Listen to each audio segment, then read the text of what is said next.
All right, again, thank you all for being here. We're so excited to have you for this sneak peek at our digital literacy and computer science resource offerings at Merrimack College. And we are joined by a lot of special guests. So let me introduce who you're seeing on the screen right now. First, we have Michael Cassidy, who is a senior researcher for the STEM Education Evaluation Center at the Technical Education Research Centers. We also have our very own Ann Gatling, who is the associate professor in the Winston School of Education and Social Policy, as well as the STEM education co-director at Merrimack College. We're also joined by Carol Artacho Guerra, who is the physics and robotics teacher at Phillips Academy in Massachusetts. We also have Zachary Kissel, who is the associate professor of computer science at Merrimack College, and Christopher Stetzel, who is the associate professor and the chair of the computer science department at Merrimack College. And last but not least, we have DJ Sturtevant, who is the digital literacy teacher at North Andover Middle School. So that's all from me because we have a lot to get through, and I will give the floor over to Ann Gatling. Yes. Well, hello, everyone. Welcome. There's so much for us to share with you. I'm so glad you're here, especially all of you teachers who've been there all day long. So we know that you're passionate about this, so we want to get started. I want to start. Let me see here. How do I get to the next slide? Just a second. I would press your mouse. Sometimes pressing the mouse works. Thank you very much, Amanda. Boy. First of all, I want to say a big thank you to Judy and Bob Winston. They have supported this MINCE program from its very beginning. And Judy was a teacher for many years. She graduated from our education program here at Merrimack College, and they've been a wonderful friend for our program, our education program here. So thank you very much for the gift you've given. And so today, we wanted to give you a brief overview of what the digital literacy and computer science framework has to offer us. This is a word cloud that Ann Damali and the State Department of Ed put together, and it kind of highlights, they pulled together the words from the framework saying, what are the most powerful words when we think about this? The computing, the information creating, standards, systems, tools, and all of these things we're about ready to get a sense of as we walk through with our amazing speakers. I wanted to set the stage though too. What is the need for this? Why does the state think it is so important that this be brought to every student in our schools? Well, 93% of our parents want their child to study computer science, but yet 40% of the schools only, right at this point, only teach computer programming. And they are only teaching computer programming. And we're about to see there's so much more. Okay, well, that didn't go. So this one, we have, it shows the inequities of what's happening, the low enrollment of minorities. And these statistics that you see here include both a social justice mandate and an economic development mandate. And we're just trying to let everyone have a chance to see these incredible and to experience the framework as it's intended. Boy, okay, so with that, I am turning the stage over to DJ and Carol. So you guys have at it. All right, thanks, Ann. So what is digital literacy? It's a question that as a digital literacy teacher, I get asked a lot. People think it's just teaching kids how to use, Word or Google Docs or whatever, but there's a whole lot more to it than that. It's the ability to use information and communication technologies to evaluate, create, and communicate information, requiring all kinds of skills. These skills aren't just the basic like click and drag and copy and paste. It goes far beyond that. There's a lot of critical thinking skills that also go into it. Next slide, Ann. So one of the myths that that is pretty common out there is that our children are digital natives, right? That they're come out of the womb knowing how to use their iPhone and their iPads or their Nintendo Switches. And so the reality of it is that this is not a thing that happens, right? This is not implanted in their brains or scanned into it, right? They are more familiar with some of these technologies, but in terms of functionality and workplace skills and critical skills, they still don't have those. So those still need to be addressed. And and explicitly taught in our classrooms. And we'll talk a little bit more in detail about that next. So start to think about your own teaching practices. Have you ever assigned a research project? Most of us probably have. And if you can click through. These are some of the things that your kids have probably used. There's all different tools, Google Scholar, etc. So another thing that you might have done in your classroom, and maybe we can get some input from you folks watching. If you can chat us, what kind of tools have you asked students to collect and represent data? So that is something that would be interested in knowing. I can't see this.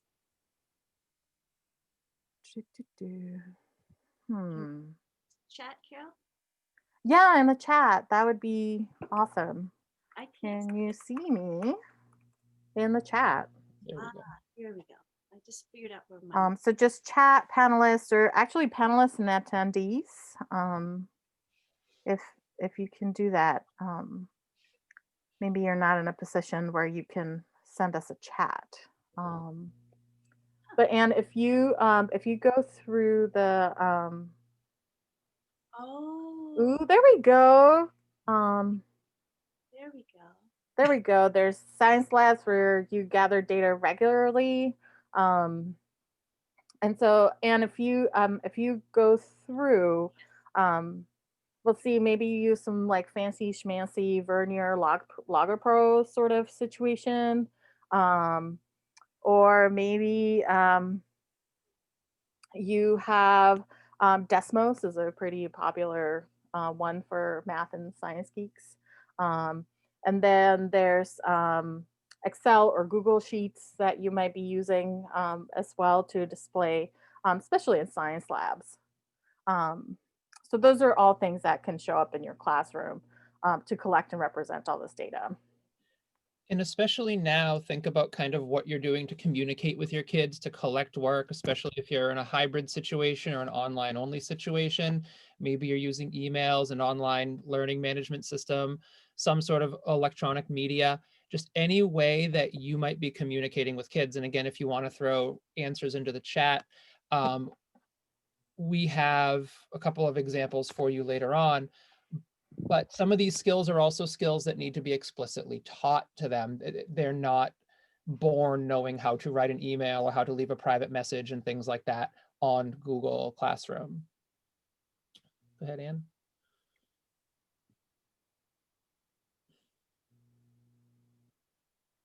So these are just some examples of communications through electronic media, whether it's email or Canvas. Some of you have Blackboard. There's Google Classroom, Google Meet. There's Schoology as well. So there's a wide range of options, which in the middle of a pandemic, at some point or another, I'm sure we've used. And on this slide, we just have a whole bunch more things for you to consider. If you believe that you've done these things, and a lot of you have, these all require digital literacy skills beyond just here's a Chromebook, here's an iPad, here's a whatever. And some of these are things that you're already doing.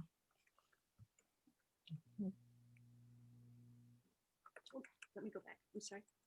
Yep, you're good. So done with that. Yep. Okay. Yep. Hit again. Ta-da! You're already doing this. Excellent. So we had earlier the myth of the digital native. The truth of the matter behind digital native is that our students are basically passive technology users. I actually put this up in one of my classes today, a class full of 6th graders. I didn't show them the top part. I just showed them how many of you do this with your free time. And it was almost unanimous. They scroll through social media, they watch YouTube, they use streaming services, they shout at Google or Alexa to find out information, they text, but they're not being active users, which we'll get into that different shortly. They are simply just letting the information kind of wash over them. And in teaching digital literacy skills, you teach them how to become more active and not just let the tidal wave hit them in the face.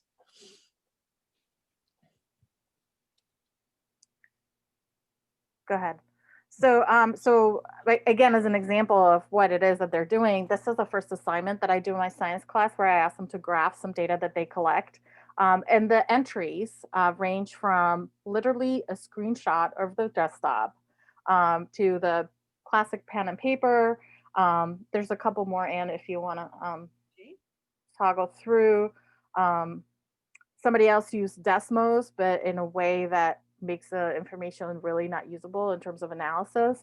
And then there's also the next one, you'll see that it's very pretty. It has all sorts of different colors in each individual data point. But in terms of scientific information being conveyed by this graph, there's pretty much zero. And so this is just to illustrate that even in the 9th grade, right, when students step into my classroom, they still don't know how to do this, right? And so this is something that needs to be taught explicitly and incorporated into our lessons. Next, Anne. So as I mentioned, the fact is that kids need to be taught how to be active technology users. And this can start at a young age, teaching them how to use Google Docs or Word or Excel or PowerPoint or Google Slides, things like that.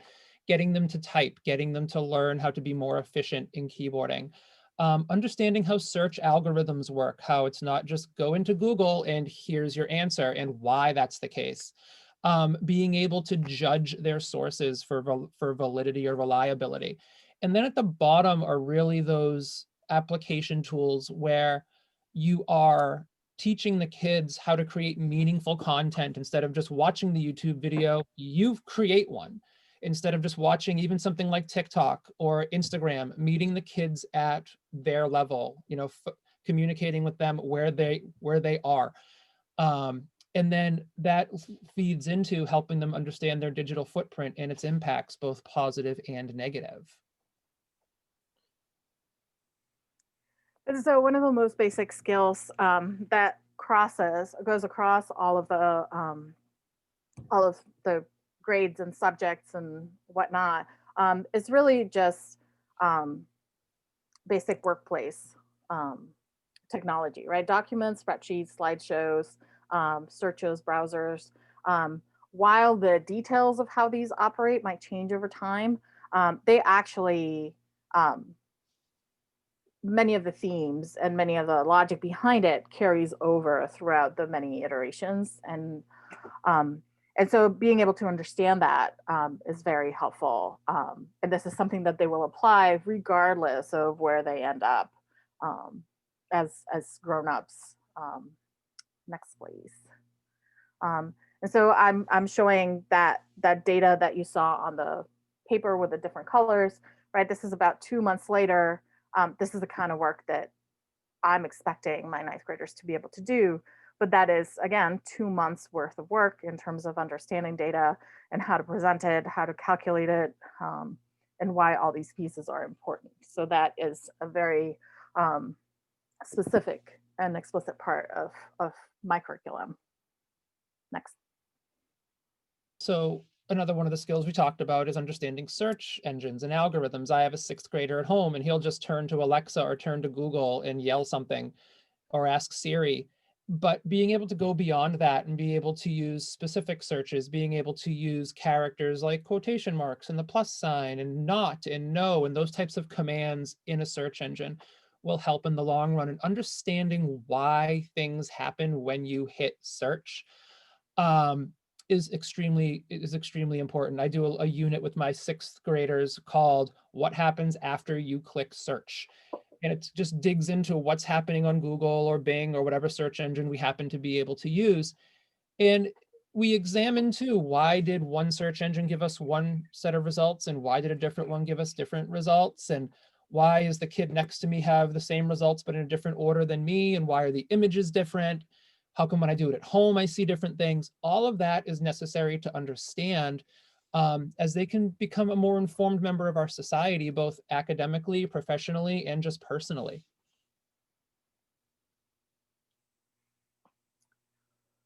at this point, one of the other things that comes into this piece is really that in order to understand the world and the systems around us, we need to be able to understand these algorithms and how these engines work, both as consumers and as creators of technology. Because as it's all coming out now, right?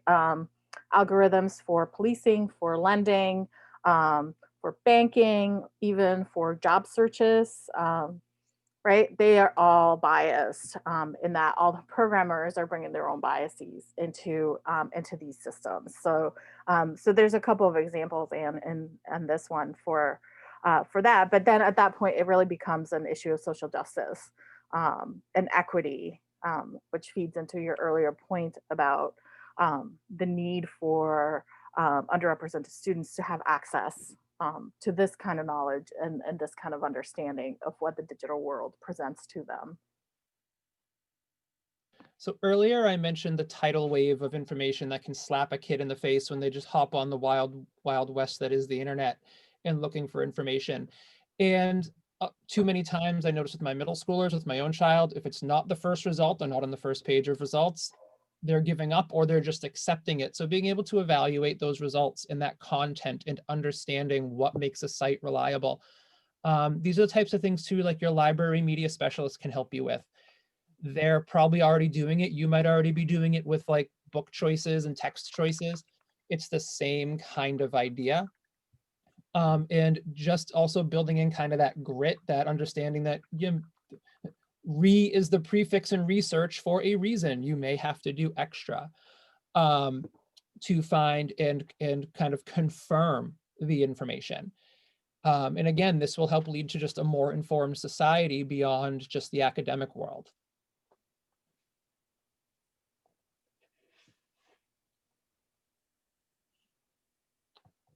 And you should talk about the octopus. Yeah, can you click the next one in? Okay, I'm sorry.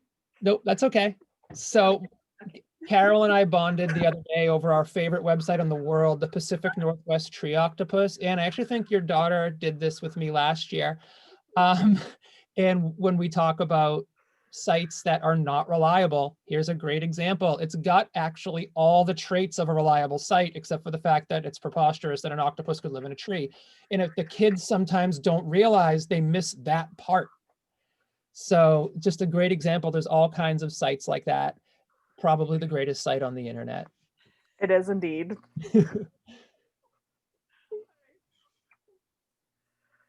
And the other piece that that becomes really crucial for this for these students that are so connected to social media and in such public ways, right, is their understanding of their digital footprint and how it can be used for good or for evil, right? There's been some news about colleges and workplaces looking at individual social media and then acting on those posts.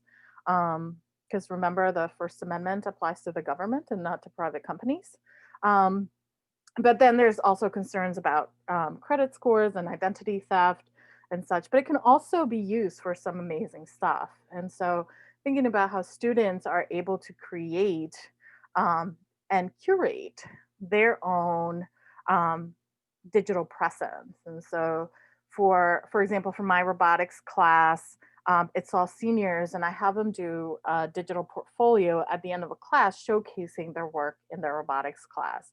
And so this is something that they can then share as part of their college application, as part of any internship, right? And so this is a way where they can publicly affect, very purposefully affect and control their own presence in the public electronic sphere.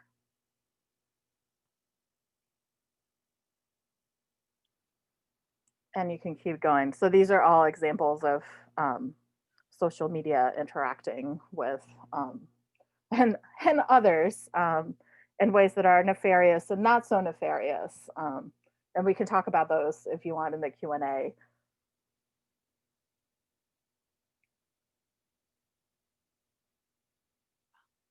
There you go. And then there's always the fear something's going to go wrong. Well, I say good, let it go wrong. There's a lot of positives that can come from making mistakes in front of your students, and all through your own, pre-service education and everything. You heard that. Go ahead, make a mistake. It's good for the kids to see that you're human. You know that. It's good for the kids to know how to solve a problem. And sometimes it's good for them to understand that sometimes it's out of your hands. If I'm teaching and our Wi-Fi network goes down, no matter how many times they close and open their Chromebook, it's not going to matter. And too many times they're like, oh, we'll just go up, unplug the router in the ceiling. That's not going to matter. The whole district is down, type of thing. But being able to work through a problem. I've had kids say to me, oh, when something happened at home and I knew how to fix it because you did it in class. And sometimes the kids will know how to fix a problem that you don't understand, and they can help you. And it shows that you guys are kind of on an even playing field in some ways. And that vulnerability a little bit too goes a long way with your kids, especially if they're adolescents. They like showing that they know a little bit more than you. They may hold it over your head too, but you can deal. So this last bit is just a shout out, because we recognize that many educators find the access to resources. Sometimes they can feel prohibitively expensive. So we're here to tell you that just about anything you could possibly need can be found in for free somewhere on the interwebs by reliable, valuable, reputable sources that are not going to install nasty viruses on your system. So whether it is just general classroom management, general skills, right, graphic design, bibliography, word processing, spreadsheets, right, like that kind of stuff, there's all sorts of options. If instead, next Dan, if instead you need some more specialized tools, like clickers, graphing calculators, there's a lot of programming and coding out there. There's specific for STEM classes and STEM labs. We've got you covered on that too.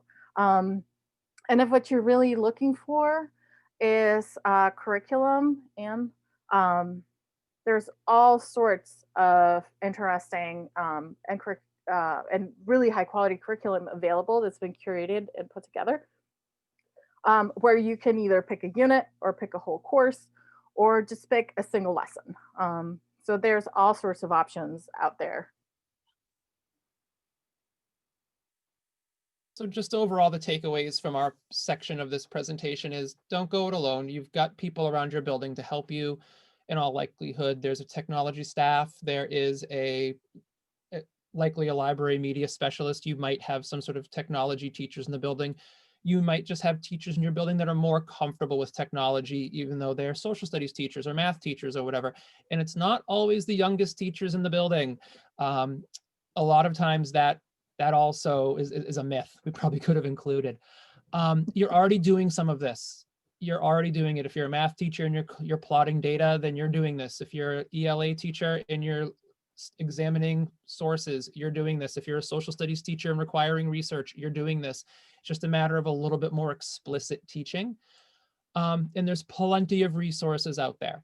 Don't feel like you have to be walking into your classroom on Monday and all of a sudden have this huge unit ready to go to teach digital literacy. No, whatever you're doing, see if you can slide something in at some point over the course of a unit, a lesson here or there.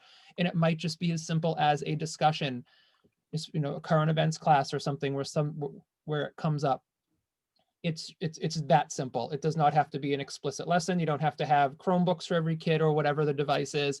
You just have to have an open mind. And I think from here, I think we're good. So Mike Cassidy. Daniel and Carol, thank you very much. So my name is Michael Cassidy. I am a senior researcher at TERC, which is a STEM education nonprofit in Cambridge, Massachusetts. I am a former middle school science teacher, and now a lot of my work works with teachers about integrating computer science concepts and principles in engineering education and also robotics. So in this presentation, I'm going to talk about computer science very broadly and some of the terms that are commonly used, and then try to give some examples about how teachers are already doing this and ways that we can enhance some of these computer science concepts in your classroom using different technologies. And so you will notice some terms and practices are going to be similar to Daniel, of what Daniel and Carol discussed. And we will also continue the message that you are doing many of these things already. So first is, what is computer science? It can be very broad, but ultimately is the study of computers, including their hardware and their software designs, how these are implemented, and then how these impact your society. So first we have all kinds of computing systems. We have our computing devices. I assume all of us are on a computing device right now. So you have your computer, your phone, the keyboard that you use, the mouse, the tablet, the webcam that we're using. You have the human and computer partnerships. Think of a computer game that you are participating, making the computer work, or typing right now. We have our computing networks. It's how our computers are linked together. Think about your school network or your home network that you have. You have different computer services like the cloud and different help desks that we have. Another term that we hear often is something called computational thinking. And again, this is something that is very broad and often debated. You will see this in your standards a lot in the next generation science standards. Essentially, it's a set of problem solving methods that involve expressing problems and their solutions in ways that a computer, or I will argue just a person in general, can execute. You will hear many of these terms associated with it, and there are even more. So for example, abstraction is really just stripping away lots of details. A way that this happens in school a lot is when you all are in English language arts and you're reading a novel, you identify the main idea and key details by stripping away everything else and focusing on something specific. We have algorithms, which is in ordered steps. Students sketch out a sequence of steps. For example, having someone step-by-step do the chicken dance. You have different data practices like Carol and Daniel were talking about, of collecting, analyzing, representing data in different ways. Programming, which is largely associated with computer science, from block-based programs like Scratch to Java to HTML and C++. Students creating models and simulations. Think about some of your science fair projects where you made a volcano. You have some systems thinking involved, and think about all of the ecosystems that we talk about in school. Decomposition is breaking down a problem to a singular thing. So thinking about and planning the publication of a monthly newsletter, identifying the roles, the responsibilities, the timeline, and resources needed to complete that project. That is all decomposition. And then pattern recognition is recognizing patterns. We do this with numbers. We do this with looking at different, for an example in science would be investigating trees. What do they all have in common? They have trunks, they have roots, they have all branches. So these are all ways that we recognize patterns already. So we're all thinking, okay, so this is another thing to teach. We have so many things. As we were saying earlier, these are many things that already exist in your curriculum, and you already do. Like I was just mentioning, you recognize patterns and numbers, you collect and analyze data, you follow specific steps, you break down larger problems constantly. If you're doing a lot of problem-based learning, this is usually the best way to incorporate it in your classroom. As Daniel and Carol were mentioning, that you can have this distributed expertise to integrate. You do not have to be a master of all these technologies or techniques. Students can solve problems, as they were saying, especially in middle school. It's usually often that you'll want to set up your classroom for students to explore different resources instead of using just a whole wide web to find certain websites with octopi and trees. So you do want to usually limit them to find some of their answers. And I do want to highlight, as they did, that there are lots of free or cheap resources that you can use and bring into the classroom. And we do recommend that you utilize the ERC library at Merrimack for many of their coding games and robotics.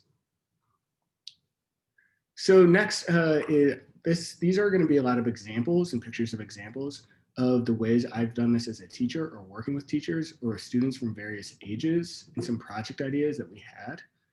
So this first one is Scratch, which is a common block-based programming, which is free. It's a large community where students can learn how to program, where they can learn from one another and they share these projects. I've done one where they create a game topic about climate change to teach one another. The next one is JavaScript. If we all ever took a C++ in high school, we created a website. I've done creating websites about resources that are needed in their community. with high school students. This is for early elementary. This is called a Dashbot. It's also in our ERC library with plenty of lessons. But I've had students create and do different kinds of fashion shows with them by using craft materials. Another early childhood is called a Kibo out of Tufts University. This has students create different sequences to move around like a map that looks like a neighborhood to accomplish certain tasks. This is called a Hummingbird Kit. It looks also like an Arduino, and we'll see a lot of these things where students and teachers can plug in different sensors and motors into these components. I recently had had students create the elbow joint by using craft materials to have the motor move up and down using some of these components. We have very common Lego kits. These are great for different types of gears, and also some of the Lego kits are offered at ERC. And I've used these to teach simple machines. If you want a new startup called Unruly Splats, is something to get your students to become active. These things cannot be destroyed, or at least I have not seen anyone destroy them. What they do is students can create a game, and these will light up. They'll program them to light up at different times, and students will run around to kind of hit it to then have another splat in another area to then highlight to light up, and they'll have to run over there. And something that's becoming very popular in the United States right now, this is called the microbit. Right now, every student in England has one. They are cheap and they can be used with many technologies. They have different buttons. You can see the A and B. They have LEDs that can be flashed and programmed to do different things. You can have alligator clips to program different motors, sensors. And you do things like play them do dice games, have this be like a Fitbit and do counting steps. There's also a temperature sensor. There's a light sensor. There's a compass. Currently, I'm doing something with Amazon where they're measuring the temperature of water and how much algae is in a jar to collect for something to analyze data about climate change. And then lastly, this summer, we hope to offer this computer science methods course. And so in the course, we'll be doing a lot of what I just quickly went through, just going over a lot of the research that is being done, explore all kinds of different technologies that are being used in the classroom, identify ways that things are already existing in your curriculum and ways in which you can then enhance and extend certain concepts. And you'll also learn how to assess their learning in computer science. Thank you. I'm not sure what's not showing. Okay, here we go. And actually, I'm gonna go, whoa, something just happened. I'm gonna go back and see if I can get this one to show. It didn't load. And so, oh, actually, maybe I need to hit the show anyway. Oh, I didn't even think to do. I'm learning. I usually don't show it whole slide like this in my own class because there's so many things back and forth. So I apologize. But anyway, I want to introduce, I'm so excited. Chris and Zach and I have worked so hard on this. We now are ready to introduce our 5th through 12th grade digital literacy computer science certificate. This is a certificate that has been recognized by the state as they feel it's so important that every child gets it. They want every teacher that possible to be able to be certified at the 5th through 12th grade level. One thing that we did is we had an advisory board that worked together with us to really identify, and DJ was on that advisory board, really identify what are the key things we need for digital literacy and computer science so that it's really grounded in what's going on in the classrooms, kindergarten through 12th.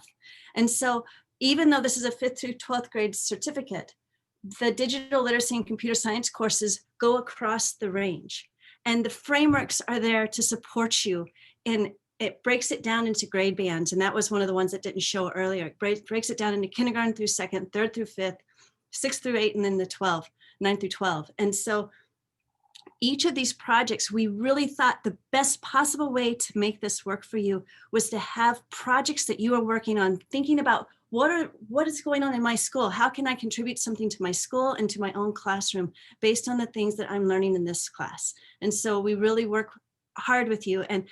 And Carol will be teaching the digital literacy. She was waiting to say it because she knew I was so excited to say this.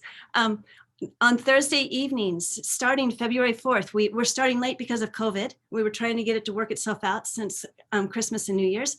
And so we have from February 4th to April 29th.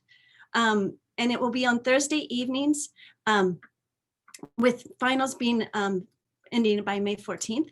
And so that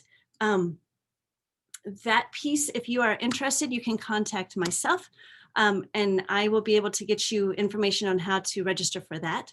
And then we have the computer science digital literacy that'll be in summer 1, which Mike would be teaching. And it is in the evenings, May 25th through July 3rd. And we would pick the day almost based on the people in the class, what day of the week would be the best for that. And so with this, we'll continue to the next. There we go. Hi, Chris Stetzel, the chair of the computer science department over at Merrimack College. Along with those 2 courses, if you're looking to get into teaching computer science or being certified by the state to move forward with that curriculum, then we offer the following solutions for you. First and foremost, if you are looking to sort of get that underway right now in the spring semester or over the summer, we have a series of local community colleges that we can sort of point you at, because the computer science department is currently developing a digital literacy undergraduate certificate program that will cross list as a graduate certificate program with some extra requirements on top of it, which is the second bullet that you can see here. So basically starting in the fall, what you'll be able to do is come to our department and take any of the following courses that we're sort of still working out, but any of the following courses. First and foremost, an Adventures in Computer Science course, which will probably be renamed, but basically this is a broad brush sort of survey of all things computer science related. I'm going to let Professor Kissel talk about that in a few minutes because he has taught the course before. We also have our basic programming course, that's problem solving with Java. So that is basically an introduction to Java programming. So if you're interested in getting into teaching Java at the high school level or incorporating some Java or JavaScript, as Mike was talking about before, into your courses, this is a good thing to take. We have our second programming course, which is data structures. That's if you want to teach toward the AP in Java, for example, then that's a good course to take. And we're also going to incorporate our Introduction to Machine Learning course. So you can talk a little bit about data mining, doing some basic machine learning stuff. Now, we're not talking about graduate level designing machine learning algorithms or anything like that, but as we were talking about before, understanding what happens under the hood for a search algorithm or something like that, and how machine learning sort of impacts our daily lives and what cool things we can do with it. So I'm going to let Professor Kissel talk for a few minutes about what happens in that 6510 class. Hi, I'm Zach Kissel, member of the Department of Computer Science at Merrimack. So the Adventures in Computer Science course was originally structured is structured as a breadth course where we start with the notion of computational thinking. We talk about how computers work, how programs run in a computer. We talk about how data is compressed and transmitted over the internet, how audio is represented in a computer, video, how we process images, pretty much anything you can think of where you would naturally use a computer to perform that task. We teach you the underlying algorithms in that course for how that product works. All right, well, thank you guys. So now, Amanda, I think you had some polling that you wanted to do with our audience. Yeah, we could try it. This is our first time polling in a webinar. So I think you prepared 5 questions, which I was able to input. So let's see if it's able to launch. And those of you who are still with us, do you see the first poll? Oh, so Yeah. they're all there together. Is that okay with you? Yes. Cool. So yeah, if you're still on with us and if you see the polling, feel free to just mark down whichever resonates the most with you. And then that will, I think, help us in the future. So Okay. check out the 5 questions. And if you can't see it, add a message in the chat, and then we can try to fix that. Oh no, we have a response, so it's working. Okay. And do you see the poll and the? Yes. Okay, great, beautiful. Guys, because this will just help us to know how do we think about putting these courses together? Like, we have them together, but how do we adapt it to what your needs are? And another thing about the certificate, if you've already had some coursework in your past, that state wants, they're so excited and so desperate to get teachers certified that what they're hoping is that all the requirements is that you meet the competencies. And so we can work with you, Chris and Zach and I and some others here in our license department. We can look at what you have, and maybe you already have some pieces of this.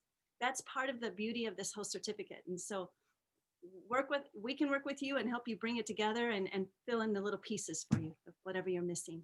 And so we don't have a master's program in this subject yet, but we are thinking about how to make it a piece of a master's as a add-on license. And so anyway, but that's exciting to see that there's some interest in it.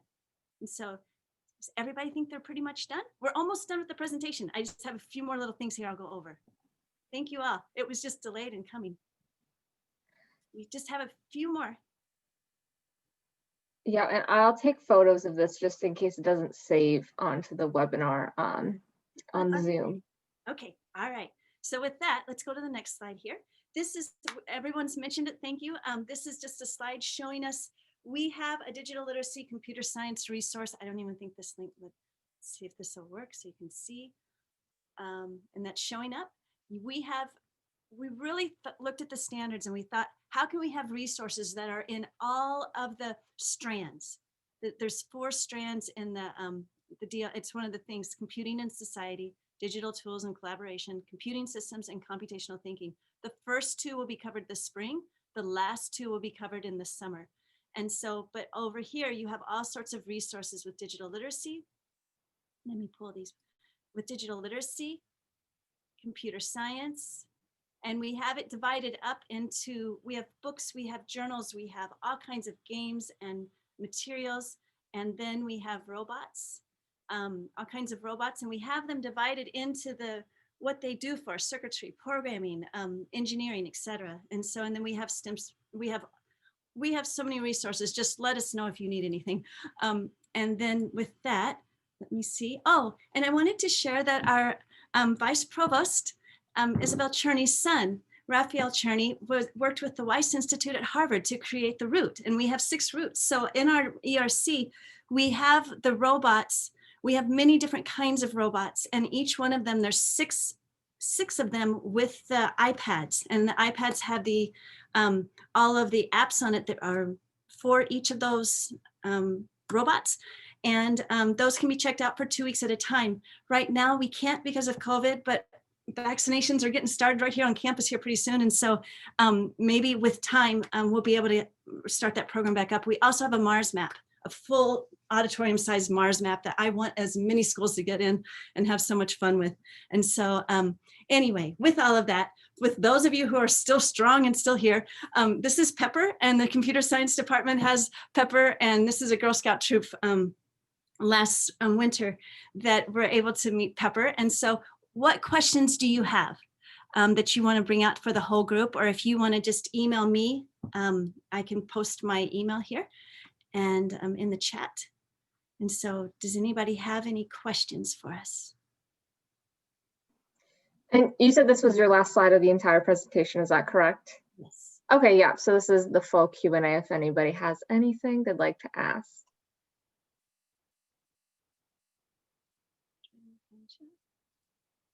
I will put